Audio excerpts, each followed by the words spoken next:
Voici notre machine isocinétique, le Biodex.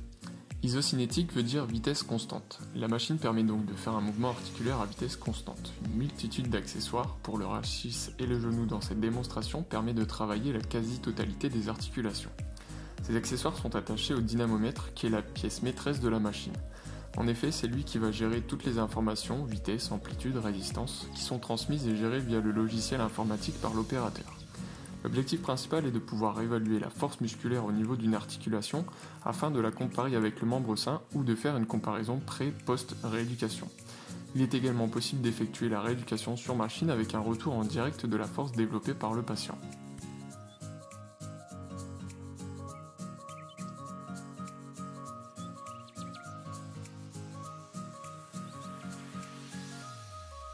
Voici notre orthèse de membre supérieur, l'Arméo Spring. C'est un appareil de rééducation des capacités neuromotrices du membre supérieur. Il est composé d'un exosquelette permettant le soutien et la mobilisation du membre. Il permet d'alléger le poids du membre et ainsi aider le patient à faire un mouvement.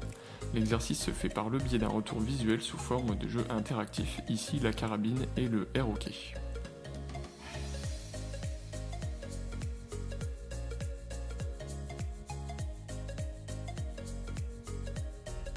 Voici notre plateforme oscillante Uber 360 Evolution.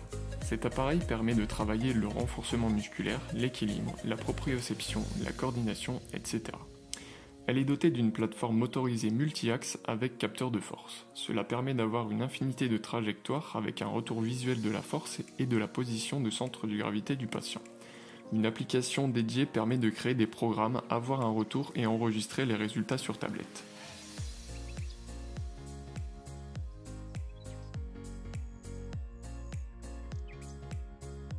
Voici notre Nintendo Switch. La console fait partie de ce que nous appelons maintenant les Serious Games. Dit autrement, c'est une activité qui est à la fois ludique et sérieuse. Ludique car prend comme support le jeu vidéo et sérieuse car l'objectif est toujours de rééduquer le patient. La Switch, accompagnée de son Ring Fit, permet de créer des programmes afin de travailler, entre autres, force, endurance, équilibre, coordination, à travers divers jeux dans lesquels le patient est immergé. L'anneau ainsi que la manette sont équipés de capteurs de force et de position. Comme nous pouvons le voir dans la démonstration, la position du patient est prise en compte, flexion de genou, ainsi que sa force, pression sur l'anneau pour attraper les pièces.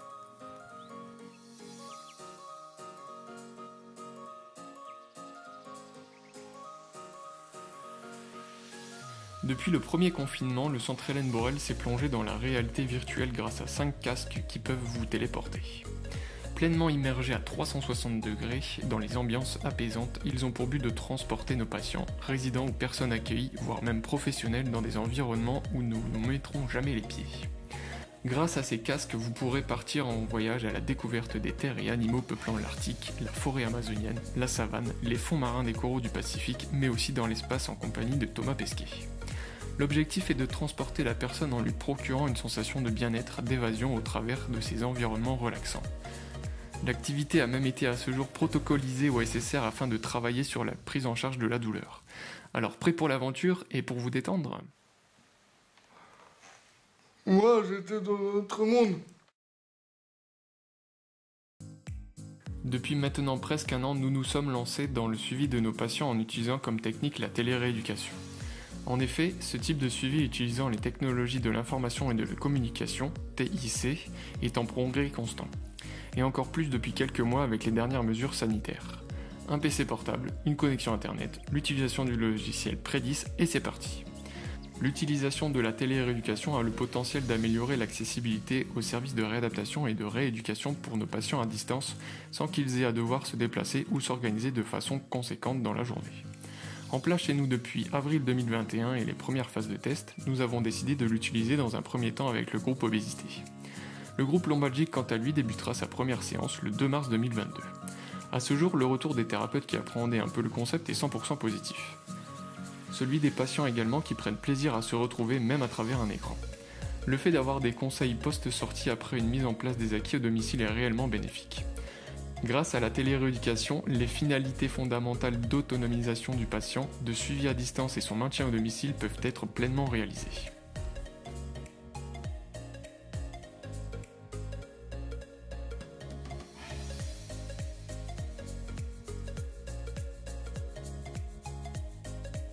Grâce à des financements d'appel à projets, le Centre Hélène Borel possède depuis mai 2020 une cinquantaine de tablettes numériques réparties sur les différentes structures et services.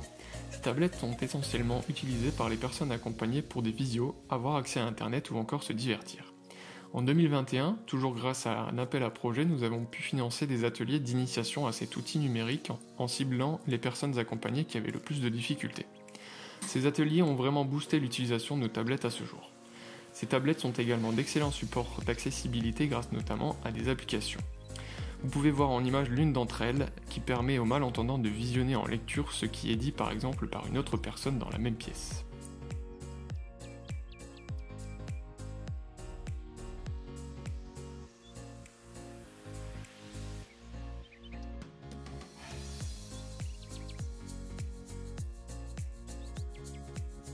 L'Handifab Lab est un atelier qui consiste à fabriquer des objets en 3D répondant aux envies et aux besoins des personnes accompagnées. Il existe depuis l'été 2020 et se situe en dessous de la salle polyvalente à Rimbaudcourt. Actuellement, un Handifab Lab à l'Homme et un autre à Arleux sont en train de voir le jour.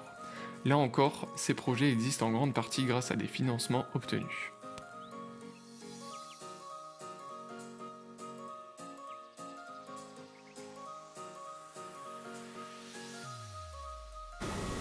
Bonjour, je suis Romuald, je suis résident au foyer de Rimbaudcourt. Je participe à l'atelier impression 3D 2 fois par mois. Avec les pièces qu'on a déjà réalisées, je me suis fait un objet personnel, un joystick de fauteuil que voici. Ça se met à la place du joystick là. Celui-là il est neuf donc ça ne se voit pas. Mais l'ancien il n'y en avait plus donc ça faisait bien.